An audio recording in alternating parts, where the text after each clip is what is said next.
good afternoon, everybody. Thank you all for being with us. We're going to talk today about public relations and how it can help you in your real estate business. The folks that are with me today have a wide range of clients, but today we're going to focus on what we do here in real estate, or how this public relations phenomenon can help. Just so you all know, there isn't going to be a question and answer period at the end. We only have an hour, but if you have questions, put them in the chat group. We will get to them if we see them and can. If not, they're going to be logged and cataloged, and we will get back to you with an answer if you also provide us with your email. So good morning, everybody. How are you? Good morning. Good morning. Nice to see everybody. Good afternoon, I should say. So, you know, before explaining how you can get your real estate PR campaign off the ground, and everybody, you know, dabbles with this and doesn't necessarily know what they're doing, and that's why we have the experts. We're going to talk about why it's worth your time to pursue this tactic. There are many benefits for real estate brands in using public relations to enhance visibility. It all starts with a brand, and hopefully we're going to get into the branding of who you are or what your business is before we can then snap on a professional to give you PR advice. No one gets to where they are today successfully without a little help. Just think about it. You know, sometimes it comes in the form of a reference from a former colleague that helps you land a job, right? Word of mouth, family network, friend network, who do you know, who you don't know. Other times it's a referral from another agent or a friend that they know somebody who has, you know, a need to rent, to buy, to sell. I just got one this morning, actually, as I was preparing for this. A friend called and said, hey, give this person a call. While it typically takes time to develop a solid PR strategy, and again, none of this happens overnight, that generates buzz around your brand. Again, I keep using that word brand, and you're going to hear me use that word throughout this afternoon. You need to be out there consistently, and you need to position yourself where you want to maximize your brand and generate as much activity as you want to be successful. You know, it starts with social media, it ends with social media. It also begins with a PR specialist to help guide you through that. A lot of these folks that are here today on your screen will tell you about portions of their social media business, which has become greatly, you know, enhanced with all of this public relations, getting the word out there. So what do the firms look like, and how do they help us in real estate? So the focus today is going to be on, as I said, the real estate agent and how public relations firms and social media can help in support of your business. As I said before, we have the experts here. We're going to talk to them. First, we have STACEY Cohen. STACEY, tell us a little bit about yourself. She is president and CEO of Communications. Great to see everyone. I have been in PR for 25 plus years. Before I started my firm, about 20 years ago, I had a short stint at CBS, first internal and then external to the agency. And I remember when I was there, I said, you need eyes in the front and the back of your head. Now you need like sensors on every part of the body. And I know that my fellow PR practitioners will agree. So I hope to today, you know, really take a deep dive in and give everybody value to take to their own business brand and or personal. Richard Lorenzen is CEO of Fifth Avenue Brands. Richard, good morning. Good afternoon, rather. Good afternoon, Vince. It's good to see you. I run Fifth Avenue Brands. We're a public relations firm based in New York City. I founded the firm 15 years ago. And we specialize in working with companies in the real estate space and in the financial services space, as well as public policy. And a little secret about Richard, he started this firm when he was a teenager way back when.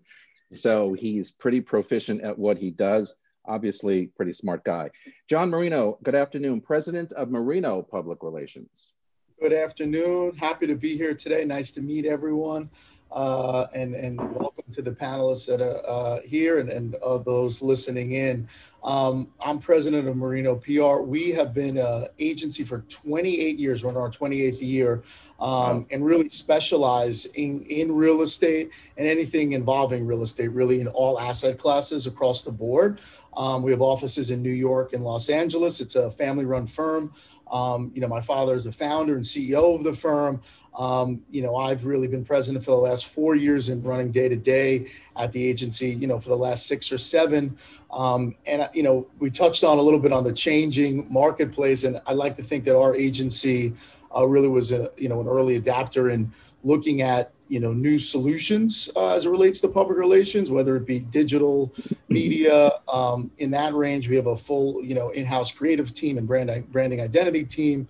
But we also still specialize in, you know, the traditional earned media aspect of what we're doing, because ultimately it's all about, you know, getting all of those channels working together and having a more holistic approach. And we like to bring that to the table with all the clients we're working with. And I'm excited to talk more about it today.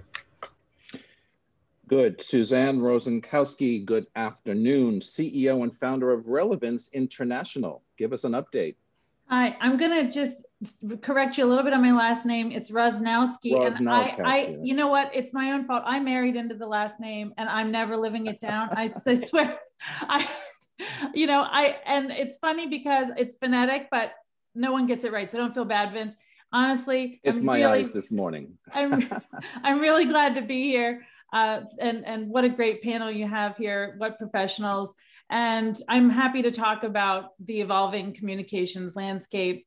I'm the CEO and founder of Relevance International. We are approaching our 9th year in business. I was previously a partner in charge of real estate at another firm. I've been in real estate PR for over 20 years and really serviced all types of clients that touch anything related to real estate, you know, commercial, residential, design, you know, luxury goods and, you know, retail, mixed use, all sorts of, you know, brokerage, every single facet. So we're very well versed in the needs of the real estate industry, but we also service hospitality, luxury good clients, and broad lifestyle.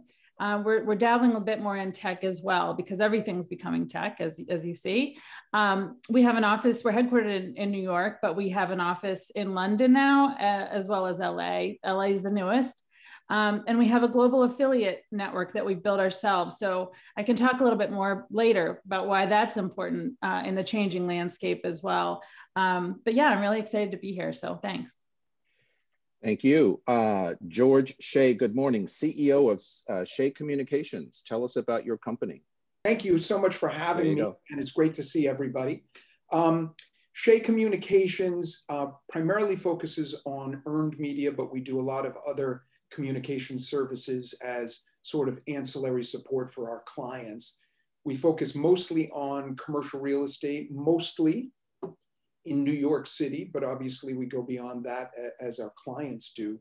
But we go beyond that. You know, we do a lot of law firms, a lot of support for their communications broadly. And then in addition to that, we also have a live events arm of our firm.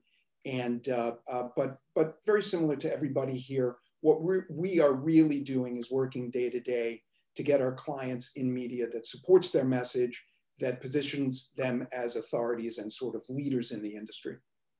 I wanted to ask all of you a little later on about the live events, so that's a good refresh for me. Sarah Berman, good afternoon, president of the Berman Group. Nice to see you. Hi. Thank you so much. I'm really pleased to be here. It's actually so great to see my peers.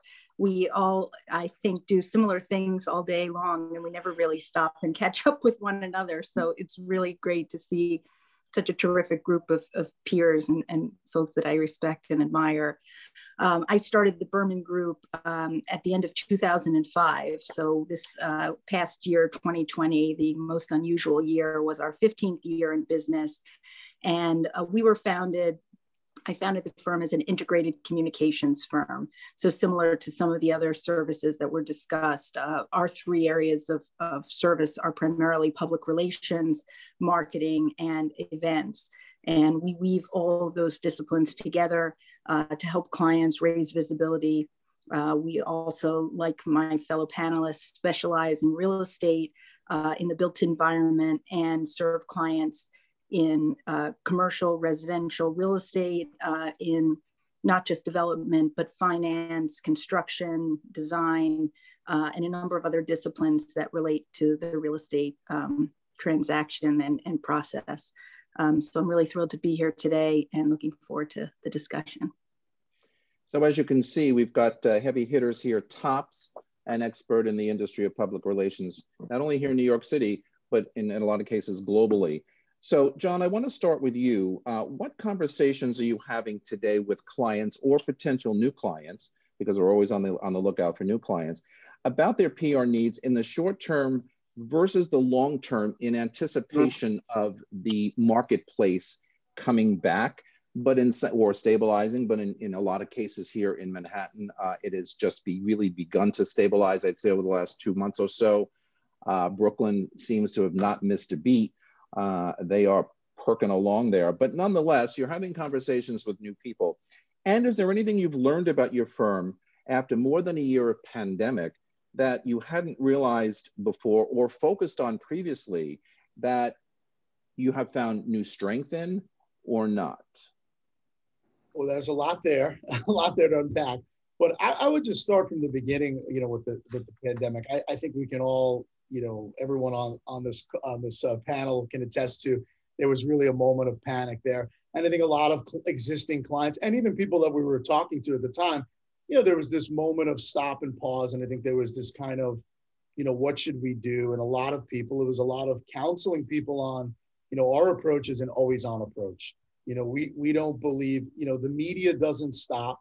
Your social media channels don't stop. Your projects still need to be marketed. So it was really a lot of counseling people and from the perspective of, it's really not an option to turn off and just, and bury your head in the sand, so to speak. It just wasn't an option. So a lot of our conversations, really were around making sure people understood that that really isn't an option, but you have to have you have to shift your strategy and you have to look at, how you were going to quickly and in a efficient standpoint, shift your strategy in a different way and look at how things were going to be playing out in the short term. And we did that with most of our clients. And in some cases, we saw instances where clients were really, heeded that and really actually decided to accelerate what they were doing because they felt like there was an opportunity in the marketplace because they were, one of a few that were doing that. And that reaped a lot of rewards for people. You mentioned Brooklyn, we do Industry City. They kept their integrated marketing program going and really accelerated, and they reaped the rewards of hundreds of thousands of square feet of leasing that took place during that time period. So we had instances like that. I would say though, certainly, more recently, we've really shifted into longer term thinking and back to a more normal landscape where people are planning further into the future and looking at how they can accelerate their programming, both from a global agency of record corporate standpoint, but also project driven. I think people are much more inclined to activate their programming and spend dollars. So we're seeing it both, a more desire to be back out there from an earned media perspective. We're seeing it in the desire to start, own media in a more proactive way. And now the last piece of that was the paid media. Our teams are seeing increase there as well. So I would say, if you're listening in, know that things are going to get very busy very quickly. They've already ticking up, and what that creates is a little bit more clutter on the marketplace. So you want to be aware of that as well. That all of a sudden things will, it's going to be harder to be out there the way you might have been able to do it 6 months if you kind of reinvested in that. So that's one piece of it. The second part, as far as like learnings, one learning was, no one has a crystal ball, and that you really, it's hard to plan for a pandemic. And I think we learned as an agency that you absolutely needed to be prepared to, very quickly assess the landscape and shift strategy accordingly. And that's easier said than done when you're dealing with, hundreds of different initiatives going on. But, we did it. And I think it taught us that plans are great, but at the same time, you need to be prepared to shift. And the other piece that we saw was from our perspective. And look, we're in, you know, real estate is one vertical. We're in 5 to 6 different other verticals as an agency. And the big trend that went through all of those verticals, whether it was higher education, whether it was lifestyle and consumer, was there was a big uptick and desire for, you know, internal communications and more of like, you know, an on-site, you know, people really leaned on us to help them navigate internal and external comms in a different way.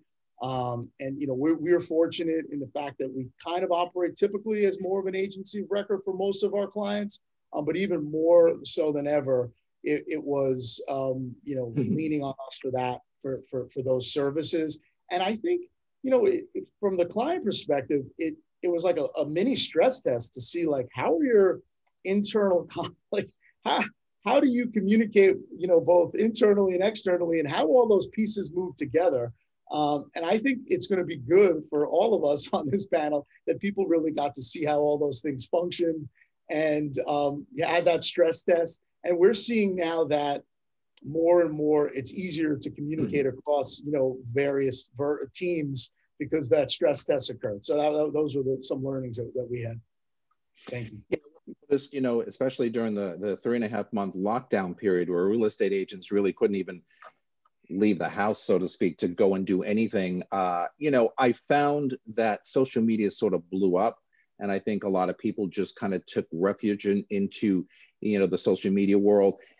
You know, some did it well, some did not do it well. And all I could remember saying to myself, watching, you know, my news feeds and all of the different social media was, oh God, is there a need for public relations or people out there who can better focus some of these agents on the story they want to tell, the brand that they may or may not have. And if they did have, I wasn't necessarily impressed by it. So it needed to be better fine-tuned.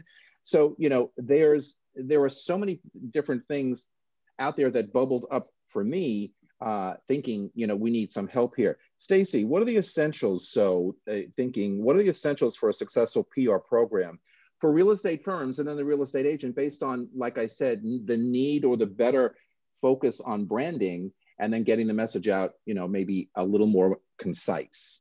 Yes, great question. You know, I'm a very visual person, so I see it in 3 buckets. The first bucket is like this bright red. It's really important, and it's strategy. And it doesn't matter if you're an agent, a real estate developer, an investor, you really need to create a roadmap. So, you know, individual agents, businesses, and all of us sitting here knows, like, when March hit, all of the great marketing plans that we created for our clients, like, went out the window. But you really need to take the time, think about your objectives, you know, quantify them. If, you know, a real estate agent should be thinking, do I want to expand my geographic territory? How many more clients, or you know, what do I want to see volume growth? You also need to get into messaging, and I'll talk about that in a moment. And then also tactics. What are the tactics you're going to use? And all of us are integrated. It's, you know, there used to be a time, you know, and I've been in PR a lot, that PR media coverage, like, it was all that, but not anymore. You know, there's so many different ways to get the word out there. And last but not least is you've got to have a timeline. I don't care if it's quarterly, monthly, you need some kind of action plan. I think one of the most important things during the pandemic is, and just always, you've got to understand the target audience and, you know, like, what is their benefit? What's in it for them? And so, and during the pandemic, there's been so much change in you know, consumer behaviors. You really can't think what your target audience was yesterday is the same today. So you've got to think, what's important to them? What is it that's going to drive them to action? And how can you solve their needs better than the competitors? So you better know the competitor's position, and also where are they getting their information? Because where they're getting their information now versus a year ago may be very different. And only then You know, can you really, the strategy has to bring out, it has to crystallize what makes you stand out. Why should someone choose you over another agent? The second bucket, so imagine the second bucket is a little blingy, it's silver, and this is about creativity. Creativity is what people hire all of us because they want to stand out. I have a mantra, you know how we all say, if you keep doing the same thing, you'll get the same result. Now, if you keep doing the same thing, you're gonna get stuck in reverse. So you've got to be innovative. You've got to change something, especially with decreasing attention spans. You've got to be a master of first impressions. And then the last bucket is green. It's for show me the money, because we all have to become our own news channels, right? So the third bucket is about execution or implementation. You can have a great idea, but it's going to die unless you've got to have that precision. And so again, all of us are very integrated in our approach. You know, we take our clients' message and content through their website, social media, e-blast, podcast. You know, we worked on a very visible campaign, Rebuilding the Tappan Zee Bridge, which was, again, it needed all hands on deck, because it truly needed a multi-channel approach. And that's what, it doesn't matter if it's if it's a Tappan Zee Bridge or an agent, you need a multi-format approach. So we were doing community relations, getting the head of the construction council out there speaking to different groups, social media, petitions, PR, website. We even created a campaign now. We wanted to create some urgency. So we called it buildthebridgenow.ny.org, just to create that urgency. And two other quick things about the implementation. Again, you need that constant drumbeat. And John kind of said it before, it's like, you can't just turn on the volume and walk away.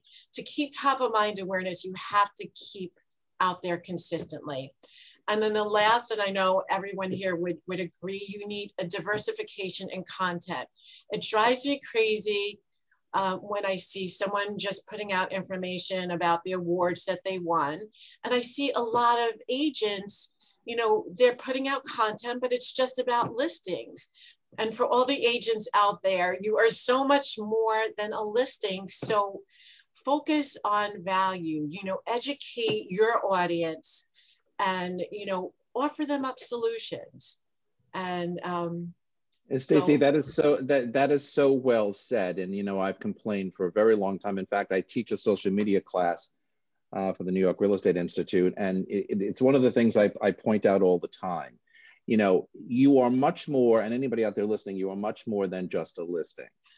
You're much more than something in contract or something just sold. I know you need to get it out there because everybody else in your friend network is doing the same thing. It may not work for you. Richard Lorenzen, I want to ask you about branding then. So along with what Stacey just said, we as agents, and I don't even know what the number is anymore, 25,000 agents in this town, 30,000, I don't even know anymore. I mean, it just seems everybody wants to be a real estate agent. How do you stand out, as Stacey was just saying, and John alluded to, the volume is raised, you're screaming, but you're not really saying anything. How do you stand out as that individual player who can be, the be all for anybody who hires you, but you got to get that right message out so they know that. How do agents do that? It's a good question, Vince. What you need to think about is, and Stacey kind of pointed this out well, you're not just a listing. When you're building a brand, it's about the person who's behind that brand and making sure that your personality is coming through in a lot of the content that you create. So, whether you're an agent, whether you're a brokerage firm, whether you're private equity or you're a developer, it's about, when we talk about building thought leadership, at the core of thought leadership is leadership. So whether you're creating content that educates, or you're creating content that gives a glimpse into your life as a broker, sharing behind the scenes content in your life as a broker. It's about how do I make sure that my personality is coming through in my content, and then I'm also creating value that's educating my viewers. So, sharing your listings, sharing your projects, sharing partnerships, deal flow is a piece of that. It's important. I don't want to, you don't want to belittle the fact that, building credibility, sharing awards, sharing press coverage, sharing projects is important, but there needs to be a human face or personality that's behind that brand. And it really needs to be communicated in a way that's unique in your content. It needs to be something that people can connect with and feel like they know you as a friend, as opposed to just knowing your track record as a firm. Well, very well said. And the reason I agree with that is, for many reasons, but I think, and you mentioned thought leadership also, there are many people out there who have leadership titles. And quite frankly, as a real estate agents, we are leaders in our own right as well. But if you don't know how to lead, or if you kind of, slush it aside and say, oh, who cares about that? I'm just out there to get another listing or to make more money or whatever, that doesn't really work. And what you said before, people have to identify with you. I had a dog who passed away a year ago, and all of my social media people out there know Jet. She was a media star, okay? Because she was involved in most, if not all of my posts in social media. And I say that for a reason, because people still today, 1.5 years later, ask about Jet. And, she was in my listings, she was in my real estate, whatever, she was in my cooking segments, whatever I was posting out there, that was part of the brand that I created for myself. I mean, I don't even want to tell you how many years ago, because I'm not going to date myself here on camera, but it was a portion of the brand that resonated. So now, I think most people need to, what I say all the time is, if you're going to want to engage with a new client, whether it's a buyer, a renter, a seller, they have to know a little bit about you. And if you think that they're not checking you out on social media, you're crazy. When we get a buyer come in, when we get, whoever it may be, the first thing I do is jump on social media to see who is this person, right? So everybody wants to relate, as Richard just said, to who you are. So the impetus there is to make sure that you get that brand right. And if you can't do that on your own, you must engage one of these people, because this is going to make or break your business. It's more than just a listing or an in contract or just sold. It goes way beyond that. Suzanne, your firm has become a full service PR, marketing, advertising, and digital shop recently. Digital is what I'm really going to key off on here. Why did you make this pivot during a pandemic when everybody was kind of going in all different directions, not necessarily finding center, and you're now opening that curve a little bit? What are the trends that you're seeing, or how have they increased since you've made these really, I would say, strategic changes?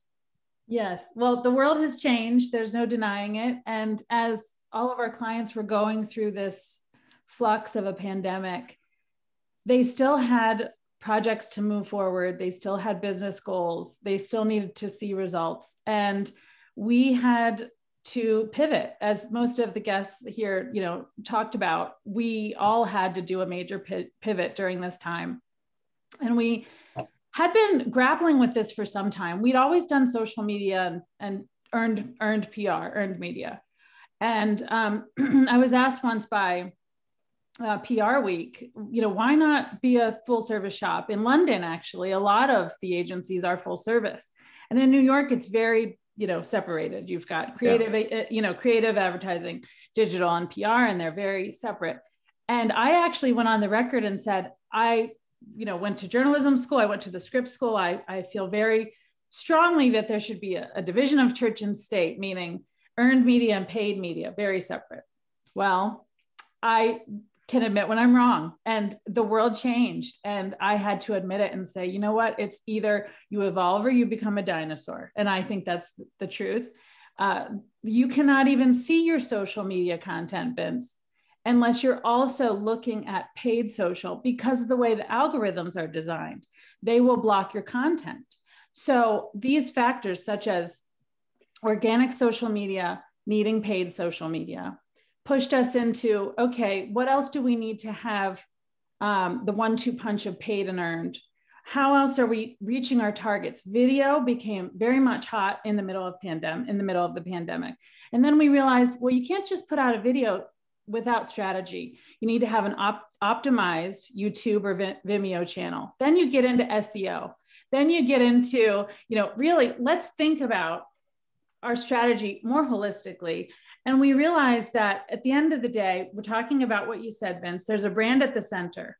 And at the top of the circle is earned media, at the bottom is paid. And everything now just goes around in a circle. We actually have a graphic that we produced about, around this, and things like podcasts, influencer marketing, mobile, location targeting. I mean, these things, display advertising, branded content, cross-channel engagement. I mean, these are all new tools we have in our toolkit. It's exciting. But what it really all boils down to is we have to be able to adapt and give our clients whatever it takes to get that visibility up. And we've got to really look at a wider content strategy, because we're really at the heart of what we do. We're really just storytellers. We've got to make sure we understand where the various channels are that story needs to be told strategically. And again, the person who can get to the target in the most efficient way wins. So we have to be targeted. And I can just give you a quick example. During the middle of the pandemic, we had launched a brand in Europe and they had target buyers in Asia. We did a digital campaign in Asia. And then we did a PR campaign in Europe. I mean, this is like crazy. We would have never even thought of this 2 years ago, but this is what it takes to get that target feeder market, get the right eyes on whatever it is you're doing and move them to action. As STACEY said, that's the whole name of the game. So for example, when I think about real estate, traditionally, it's everyone says real estate's local. I don't believe that anymore. I can't even tell you how many developers I have calling me in Florida saying, could you get someone in the Middle East to look at my piece of land, or what? Can you get the eyeballs way over there to move towards this sale? So I really think what you need, if you're an agent or a developer or a company, is a strategic partner who's going to look at this in a 360-degree viewpoint and think about targeting, thinking about getting laser focused on those targets and coming up with a strategy. And another thing I want to mention just really quickly that we've been doing a lot more of recently is focusing on competitive analysis. We call it RISE, which is really studying what your comp set is doing and making sure you're up to speed on what it is, so that you can make sure you're not a lot of people think that they're doing something innovative and they're actually doing exactly the same thing that all their competitors are doing, and they don't realize it. So that's really important too, is to make sure that you understand the landscape. And also we're seeing a lot more brands moving towards purpose. That's the other thing we're seeing as a trend. We have something called the purpose method that we recently developed to really help brands target and hone in very closely on what is my deeper purpose other than just making money. And we're finding that consumers, buyers, all sorts of, potential customers are gravitating towards brands that do show that they care about something other than what they, just doing their day-to-day business. And so, whether it's community relations, whether it's a charity, whether it's, there are many different ways that you can bake purpose into a business. But we're finding that, where it used to go more into events and let's do a fundraiser and things like that, now we're finding more of a movement towards let's make purpose at the foundation of the business and really drive that message home in a very cohesive way across the brand narrative. So when we have corporate clients that are saying, look, I want to really stand out in 2021, 2022, I say, you've got to get really crystal clear on your targets and your purpose. And when you do those two things, you're going to stand out, because that clarity is super key for a brand in this day and age. That is so well said. And honestly, purpose, that's a great word to kind of think about as we go forward. And even after the session, anything in life is about purpose. And if you don't have it, you're in trouble. The other thing too, I agree 100%. When you use the word storyteller, I just love that. I kind of took a lot of journalism stuff too in my past. Bottom line is, when you're creating content, which I think is super important, it's got to be a lot of things, but it's got to be concise, it's got to be compelling, and it's got to be sexy, and it's got to, you know, resonate with people out there when they read it, because you don't want anything that's going to be this tall. You've got to grab them in the first sentence or two, so you know you wrap your purpose around, why do I want to send this message out? What are people going to get from it when they read it? Quick. You know, people go down these news feeds, you know, faster than you can blink an eye sometimes, and half the people miss everything. So good photos, good content works. Sarah, you say it's essential that your people are experts in the fields where they are communicating and representing clients. Obviously, that makes good sense. How do you ensure that communications professionals are as informed and up to date on the industry trends as they move so quickly as possible? How could you keep them focused on what these trends are? Well, I mean, you obviously have to do your homework in working with any client. And I like what Suzanne said about competitive analysis and looking at, you know, not just what is your mission and what is the brand's vision, but who else is doing it and are you really innovative? I think one word that comes to mind that everybody has really touched on is authenticity. And, you know, I think 2020, this moment in humanity where we were all, like John said, we had this moment, not just the PR world, but the business world at large had this moment of, oh no, what's happening? We've never dealt with this before.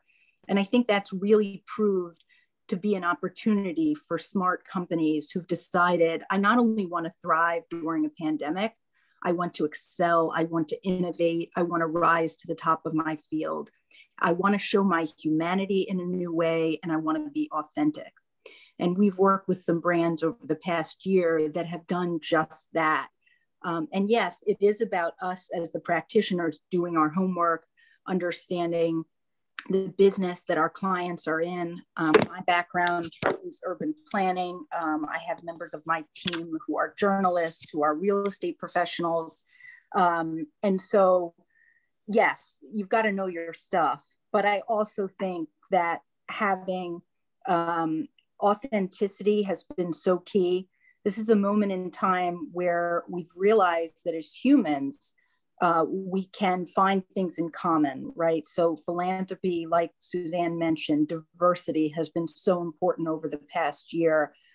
We've worked with brands like RXR who've put those things first and have put business second behind being role models, you know, supporting frontline workers, supporting people who were dealt difficult hands during the pandemic, supporting diversity at a time where this is really needed in our society. And we've worked with many others, whether it be sustainability or just finding other ways to put that authentic message, the things that we as not only consumers, but as humans really care about above the business message, above the competitive advantage, if you will. And that's been so important. So I think it's been a moment where firms have innovated, have grown, maybe despite what they thought last March when we all froze for a moment. I think there are no geographic boundaries anymore, as Suzanne mentioned, you know, the Middle East, China, you know, Europe. I mean, now we're all on Zoom. So, you know, we can all leverage talent around the world. We can capture the attention of influencers around the globe. We can embrace media in other parts of the, you know, globe. So I think smart clients that we've been working with have really embraced the change. We've had to keep up. We've had to continue to do homework. We've continued to grow our team with a really diverse array of professionals with different backgrounds. But I do think it's been a moment. Technology has driven so many companies. You know, the commercial office sector, you know, last March said, oh no, nobody's in our buildings, right? And we had so many clients faced with this moment of who's going to pay rent? And, you know, some are still looking at that. But they realized that at that moment, it was things like technology and innovation that were going to drive them forward, not just to where they were, not just to remain whole, but to actually go so much further during an uncertain time. And it's been amazing to watch, and it's been amazing to see some of our clients really thrive despite what has been a uniquely challenging time. Yeah, you know, as I've said since the beginning, it was a moment in time, and I said that almost from the beginning, not knowing how long that moment was going to go, but it was a moment in time where we all had to sit back, reflect on everything, including, you know, our presence in our industry. So as far as, you know, trying to mitigate risks, you know, and crises, and that was certainly a crisis, but trying to keep positive going forward. Were your clients really, you know, responsive to your opinions or your advice, trying to get them through whatever crises they were having at the moment with regard to their business? If I can, I'll jump in on that. You know, one thing is, well, two things. I would start optimistically. You know, we've really learned in the past year that you have to be ready for the worst. But I think it was said earlier, we have to be ready for the best too. I think we're going to come out of this really strong. And, you know, I'm sort of from the 20th century. I believe in the office. I believe in New York City. I believe in ties and suits. I like that. I really do. And I think we're going to come back. I think the kids are going to come back in May. I think the sun is going to come out. I think New York City is going to boom. I think the nation is going to boom. And I think everybody has to be ready for that and prepared, because there's a little paralysis out there and everybody's sort of so much uncertainty that everybody's sort of saying, well, maybe. But I actually think it is time to get out there and really be ready. Now, if we get a variant and things are paused, okay, we'll react to that. But, you know, with that said, I've spent an enormous amount of time doing crisis management over the last year, which I'm sure everybody on this panel has. And because everything became a crisis, right? And, you know, the internal communications, as you say, if you remember, we represent a lot of developers. If you remember the first time there was a COVID case in a building, right? There are memos everywhere, the lawyers are involved. Now it's kind of like, God, no one even cares, right? But there was a really serious portion of time where everybody had to be very, very sensitive to the vibe. And I think that's where we are now too. I think a lot of people are nervous about getting ahead of the complications of this period and getting back to normal, right? And I think we'll see that change rapidly, right? We'll get, let's say in another month, you know, New York City is up to, you know, half of the population plus vaccinated. I think you're going to see a rapid change. But being sensitive to the vibe was really, really, really important. And I think it is now. You know, another thing that you were talking about earlier, which I found very interesting, real estate is a star culture. And it's true of commercial real estate. It's true of residential real estate. Very individual focused, regardless of the firms, regardless of the brand. And we're talking about creating individual brands.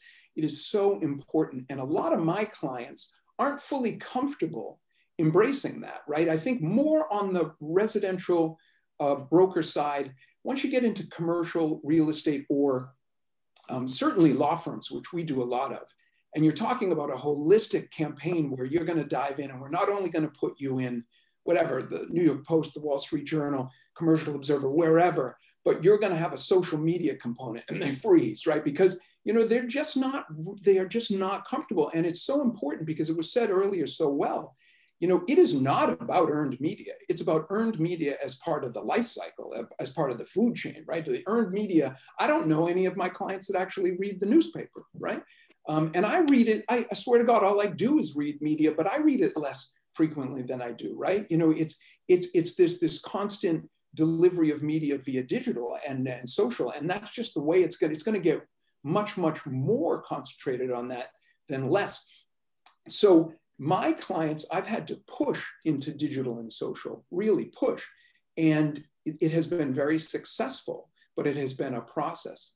So the one thing I would say is that and maybe this positions me as very parochial, and I come from an earned media background. I worked for a guy for 10 years before starting my own firm in 1997, an old press agent named Morty Max, who's still alive. He's 97. The greatest, the funniest guy in the world. Was it the best career move to be there for 10 years? I'm not sure it was, but he was hilarious, and we had fun every single day. He represented the Durst organization too, and a lot of indicted politicians. But I always focus on trend stories. I focus on the trend. What is happening right now? And that's why I'm so focused on reopening, because I think people are behind the scene. I think the country is wrong on remote work. I think you're going to see a much greater return to the office because employees are going to realize being isolated is detrimental to their career. And whether that's coming from the top or whether that's coming from them, I think the energy is in New York, the energy is in the cities. And I think we're going to look back and go, what, we were wrong about remote work. Yes, is 5 or 10%, has it changed? Yes. But I don't believe that we're all going to our house all the time. And just like everybody 15 years ago was, oh, everybody's moving to Atlanta, it's cheaper. They didn't move to Atlanta. They stayed in New York. Or they're coming back. But the final thing I would say is trends, being on top of trends is so important because that is reflected in social, it's reflected in earned, it's reflected in the dialogue, it's reflected in the things that are interesting to everyone's clients, whether it's our clients and their clients. Being in front of that is really important.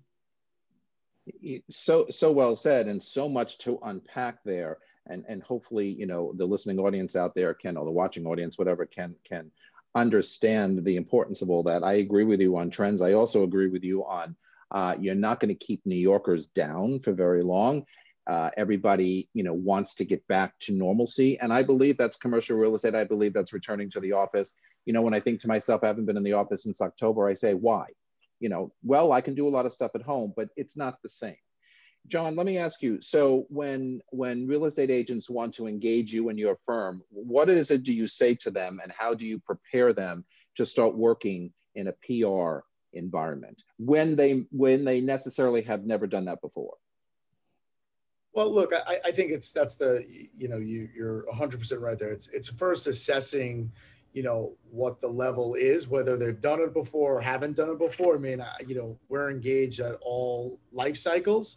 So I think if it's someone who really hasn't dipped their toe in the water and hasn't really explored that, you try to take them step by step and really walk them through what that process looks like, and not give it all to them at once, because as you can hear, this landscape has changed so much, and there's so much going on across all of these channels. And sometimes it can be, quite frankly, very intimidating when you start thinking about, look at these, I have to do 1,000 things to get this program working right. So wait, I need a brand, I need an identity, I need the best content possible, I need authentic content, I need to have a story, I need to have, you start doing that, and sometimes it can be overwhelming.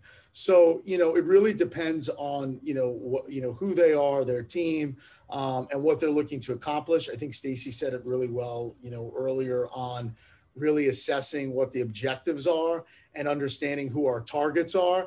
And that's a good starting point. And typically it starts with a conversation. And I would encourage, those who are watching, certainly, post this, reach out to any of us. We're fielding these calls all the time. And it always starts with a conversation. It always starts with assessing, where are you trying to go? And how can communications and marketing and integrated marketing help you get there?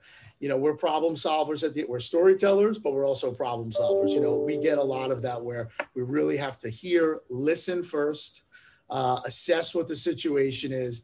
And, you try to set up manageable, reasonable expectations, because ultimately it's a product of time too. People have to understand this is an investment of our time, but it's also an investment of your time.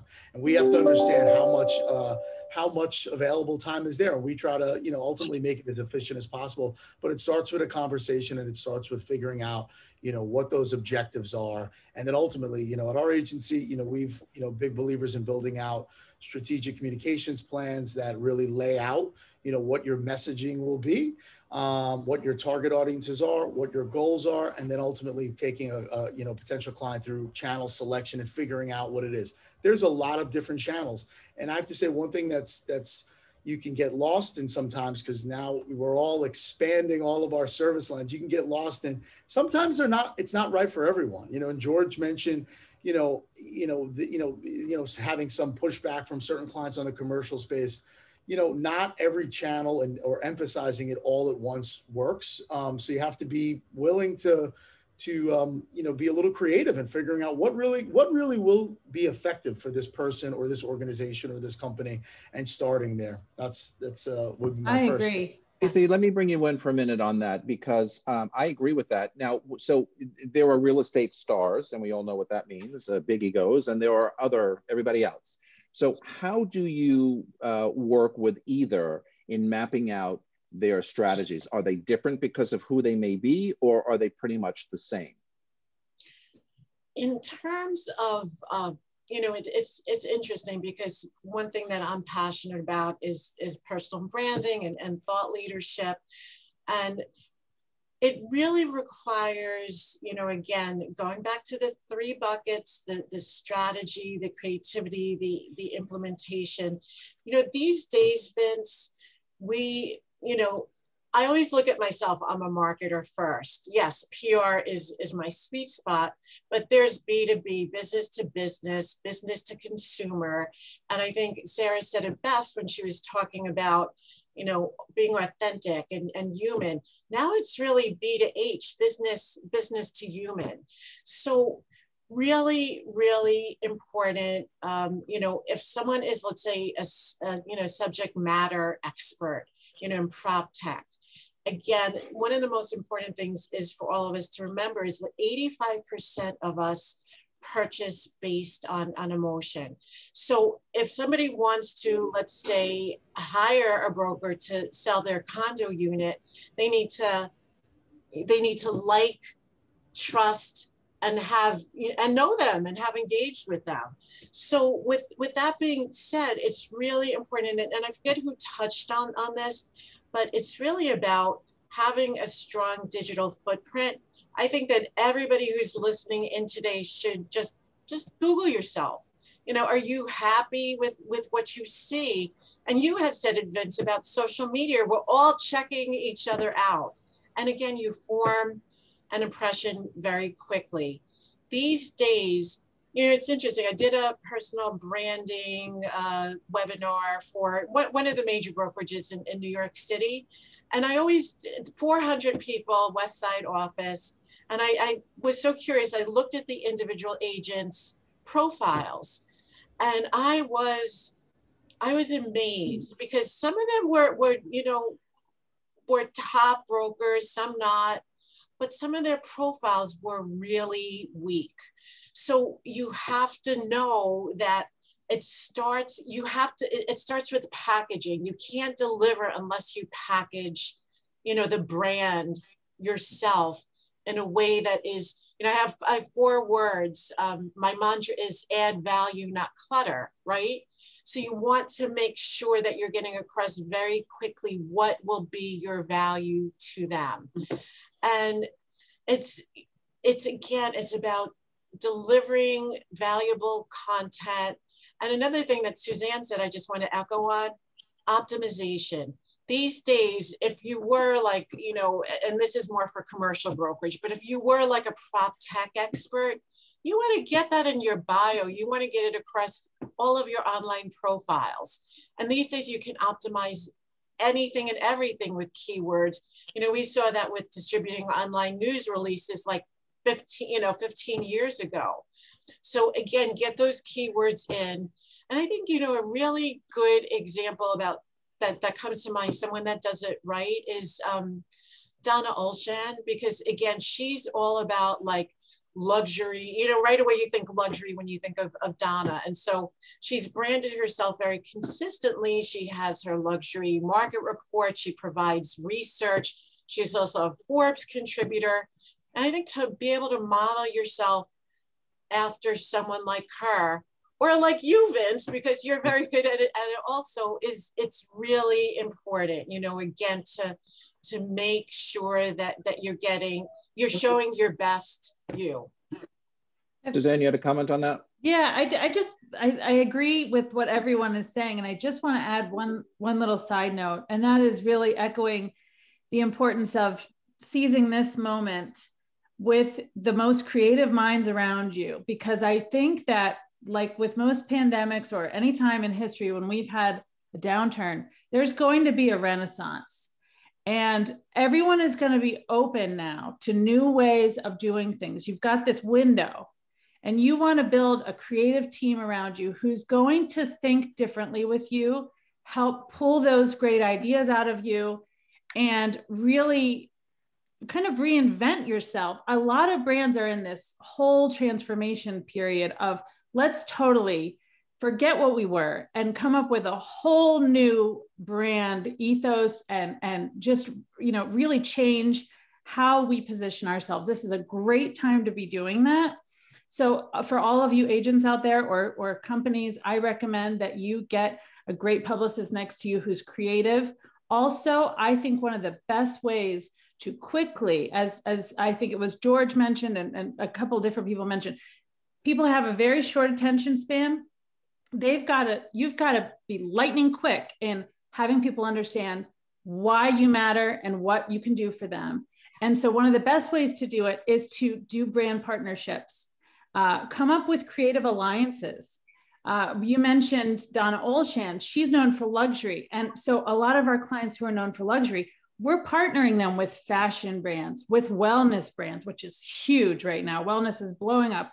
People are thinking about, how do I add value in new and unique ways? For my residential properties, I can't do the same old amenities I did a million years ago.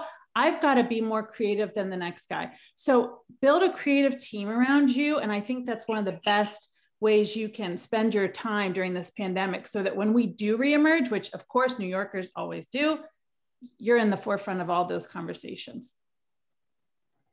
Sarah, in your go ahead. You wanted to comment? No, I was going to just say that was great. I think I totally agree with what Suzanne is talking about. And I think the same is true, not only of residential, but of commercial. Owners are bringing a lifestyle spin to their buildings, a hospitality. One of our clients, Fisher Brothers, formed a whole hospitality brand within their organization, because when we come back, and it will be different. It will be a time to differentiate, and it will be a time to really, we don't have many moments of pause. So as you said, to do your morphing and to do your innovation now is a great opportunity that maybe we won't have again in the spring when we're all swamped. It's, it's so true. And I would boil it down to that really the new competitive advantage is change and innovation. Vince, if I can jump in for sort of more of a conversation, to go back to the sort of star culture we talked about, my feeling, I'm sure this is true in every industry. If you're in fashion, I'm sure it's true, but real estate is so focused on that. And I think a lot of people in, not just real estate brokers, but law firms, everybody in the service world, they're worried that they are not high enough up on the food chain, or they're not being noticed enough. They're not above the noise, and that's really impacting their ability to get business. It is, it's true of everybody, and so, but then they have a reticence to really get involved. And I think it's extremely important for them to get out there, not just, some of them will say, well, I don't know if I am a subject matter expert. I don't, and there's a nervousness, right? And a sort of a hesitancy, and that has to be fought, because I mentioned earlier, we do live events. So I created, for good or for bad, competitive eating and developed the Nathan's contest. So I drove, our society and culture into the ground. But what I was able to generate billions of consumer impressions, and that's really all we're after all, isn't it? But if you think of it, Joey Chestnut has become a national hero. And I would argue largely because we call him a national hero. And people have to embrace this. If you want to be the person, if you want to be an expert, if you want to be an authority, if you want to be at the top of the food chain, you have to put yourself there, and you have to trust yourself, because you do know.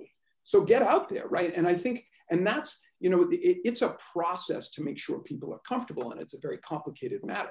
But I think that's the most important thing. It took us 56 minutes to get to the hot dog eating contest. Yeah. You should have started. This is very true. Richard, last question to you. You and I worked together in the past. You repped a real estate firm that I was a partner in for many years. You also helped me create my my podcast, where I like to say went from an audience of 0 to 40,000 people, listeners per week. I still like doing that more than the Zoom. I hate looking at myself on the Zoom, but I guess after a whole year of Zooming, you know, this is what the reality is. But I feel much better behind the microphone than I do in front of the camera. But just tell everybody, you know, out there how you build a something, you know, from 0 to nothing. And what I really mean by that is each one of us, all of us real estate people, can find that niche, as all of you experts have said, find that brand, find that something that you can then build upon to make success. And that's when I was asking Stacey before, you've got your stars, then you've got everybody else. Within the ranks of everybody else, there are many, many, many future stars. They just need to find that something to take them there, that journey or that right road to take them there. How do you do that with people? You know, I think it's a dichotomy of delivering results and also being able to tell a story. You know, obviously the results need to be there. There needs to be the substance that's underlying the business model. But then you also need to be able to figure out how you can tell that story and message it in a way so that it's resonating with your audience, it's resonating with stakeholders, it's resonating with the media. And, you know, like everybody has touched on over the past hour, that authenticity, figuring out how you differentiate yourself, and then figuring out how you're going to create thought leadership by being out there, being proactive in the front, and talking about the trends. And there's been a lot of disruption to talk about over the past year in 2020. How you're being you're getting out at the front and talking about those trends and talking about how your industry is shifting, and being that voice of leadership for your industry during that transition is a very important piece of building that thought leadership that allows you to amplify the results that you're getting. So you need to look at that dichotomy. You know, the results need to be there, but then we need to figure out how do we tell that story in a way that's compelling and really cements our thought leadership in our space. Yeah, I mean, I think the words I take away from, you know, this today is concise, compelling, you know, sexy when it comes to content, purpose. I love that word, purpose. You know, there is so much out there, authenticity, of course. There's so much out there, you know, that we all get wrapped up in every day, especially as real estate agents. And we can easily lose sight. Again, I'm going to really kind of underscore my opinion is the need to work with these guys, because if you want to be successful, if you want to find that road, that journey, and it doesn't have to be so long, to the successful end of, you know, the journey, you got to work with people who can kind of hone you in and focus you. This is all about focus. This is all about purpose, as one of you so aptly said. And you will find success. There are too many people, 25, 35,000 agents out there, as we all know. You know, probably, you know, 3% of them are working and making business and doing deals, as we call it in our industry, and finding success. And by the way, success runs the gamut. You know, it's not, you know, you did the most contracts in a month, or you did, you know, the most closings in a week. It's not about that. It's about who you are as a person. It's how people perceive you. It's your authenticity. And it's getting your brand out there. You know, I can underscore again one more time, branding is so important. If you're stuck in how to get yourself branded or find that niche that you really belong in, and everybody belongs in a niche, I don't care what anybody says, call these people, work with these people, because they can help you identify for yourself where to find it, how to better improve it. That's all I have to say today. I want to thank all of you for joining us today. Great session. Anthony, thank you so much. The New York City Expo, always a huge hit in my world. I've been doing this, 8 years with you? 9 years? I can't even remember anymore. Good to see everybody. On to the next session. Have a great day. Thank you. Thank you. Thank you so much. Thank you, Vince. And again, I just want to thank everybody, Suzanne, George, of course, John, Sarah, Stacy. Thank you so much, guys. We will be sending out a thank you note, as well as all of our, of course, our panelists. We will have a video for everybody to see again, to show and to share. And I just want to say thanks again, Vince. You are a natural moderator. I love you. And you guys were so great. It's so informative. PR is so important. So again, once again, thank you guys. And we'll see everybody in about whoever's next. We have New Thinking in the Global Hospitality Investment with Mona Shaw. So we'll see everybody in 30 minutes. Take care, everybody. Thanks, Bye. Anthony. Thank you. Good to see everyone. Bye-bye, guys.